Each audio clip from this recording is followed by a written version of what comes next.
কালবৈশাখী ঝড়ে লালমনিরহাটের ৫ উপজেলায় ঘরবাড়ি, গাছপালা ও ফসলের ব্যাপক ক্ষতি হয়েছে।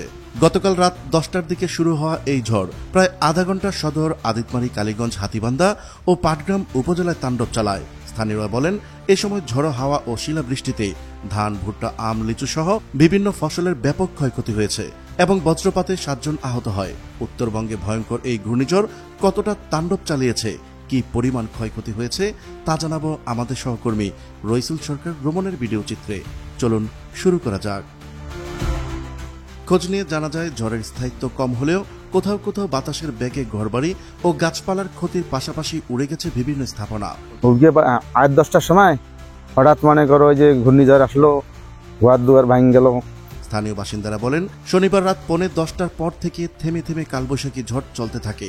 এতে কয়েকটি উপজেলায় শতাধিক ঘরবাড়ি বিধ্বস্ত হয়ে গেছে। রাত 10টার সময় আমার ঝড়ে আমার বাথরুম, রান্নাঘর, কলের পর ব্যাগ উড়ে গেছে। আমার এলাকার আরো অনেক ক্ষয়ক্ষতি হয়েছে। এখন আমরা এলে ঠিকঠাক করতেছি। কালবৈশাখী ঝড়ে সবচেয়ে বেশি ক্ষয়ক্ষতি হয়েছে জেলার আদিতমারী ও হাতীবান্ধা উপজেলায়।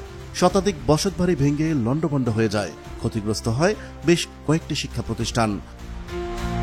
গতকাল রাতে লালমনিরহাটে ঘূর্ণিঝড়ে ব্যাপক ক্ষয়ক্ষতি হয়। লালমনিরহাটে বিশেষ করে ঘর বাড়ি, রাস্তাঘাট, গাছপালা এবং বিদ্যুতের খুঁটি পর্যন্ত উপড়ে যায় এই ঘূর্ণিঝড়ে।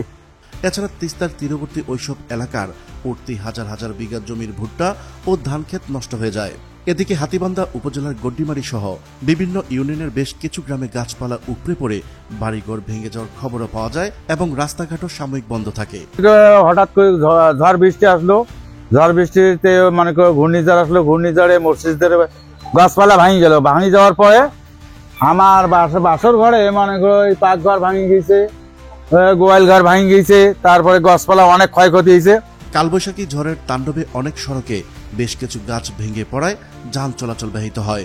পরে ফায়ার সার্ভিসের কর্মীদের পাশাপাশি স্থানীয় লোকজন গাছ সরাতে কাজ করেন।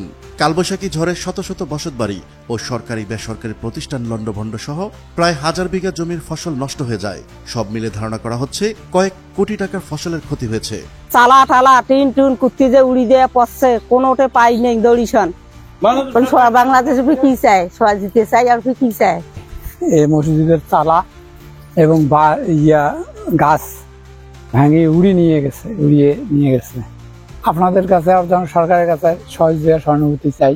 সরকারি ও বেসরকারিভাবে ক্ষয়ক্ষতির পরিমাণ এখন পর্যন্ত নির্ধারণ করা না হলেও ধারণা করা হচ্ছে ক্ষতির পরিমাণ কয়েক কোটি টাকা ছাড়িয়ে যেতে পারে। হাতীবান্ধা উপজেলা নির্বাহী কর্মকর্তা বলেন, ক্ষতিগ্রস্ত এলাকা ঘুরে ঘুরে ক্ষয়ক্ষতির তালিকা করেছেন। তার জন্য আমরা সরকারের কাছে সাহায্য চাই। এই ছিল লালমনিরহাটের ঘূর্ণিঝড়ের সর্বশেষ আপডেট। আমি রইসুল সরকার রোমন, বায়োস্কোপ এন্টারটেইনমেন্ট, লালমনিরহাট।